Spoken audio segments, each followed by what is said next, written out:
తెలంగాణ దశాబ్ది ఉత్సవాల్లో భాగంగా వనపర్తి పాలిటెక్నిక్ కళాశాల నుండి ఏకో పార్క్ వరకు నిర్వహించిన తెలంగాణ రన్ను మంత్రి నిరంజన్ రెడ్డి జెండా ఊపి ప్రారంభించారు.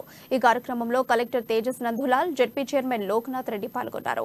తెలంగాణ వేగవంతంగా పయనిస్తోందని, చెరువులను, పార్కులను శారీరక వ్యాయామం కోసం ఉపయోగించుకోవాలని మంత్రి అన్నారు.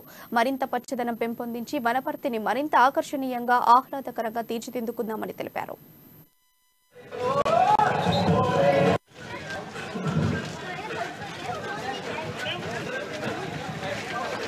ఇది ఒక సంకేతం, పరుగు అనేటువంటిది అభివృద్ధికి ఒక సంకేతం. రాదనేటువంటిది పరుగులు తీసుకుని అభివృద్ధి అంటాం. అంటే వేగవంతంగా జరగాల్సినటువంటి పనికి ఒక సంకేతం.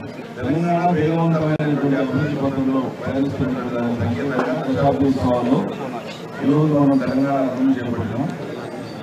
ఇది నిత్యం మనం పట్టణంలో ఉండేటువంటి ప్రజల్లో చాలా మంది ఆసక్తిని రేకెత్తించి వివిధ వర్గాల ప్రజలు ప్రతిరోజు మన ఆరోగ్యాన్ని కాపాడుకోవడం కోసం వాకింగ్ కానీ, రన్నింగ్ కానీ, పట్టణం చుట్టూ ఉండేటువంటి చెరువుగట్టలు కావచ్చు, పార్కులలో కావచ్చు, వాళ్ళు పెద్ద ఎత్తున ఈ కార్యక్రమంలో పాల్గొనేట్టు చేస్తే పట్టణం మరింత ఆహ్లాదకరంగా, మరింత ఆరోగ్యవంతంగా ఉంటుంది.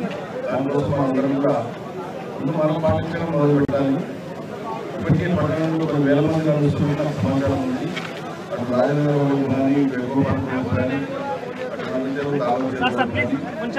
ఇంకా పెద్ద ఎత్తున పట్టణంలో ఉండేటువంటి మహిళలు కానీ, యువకులు కాకపోతే విద్యార్థులు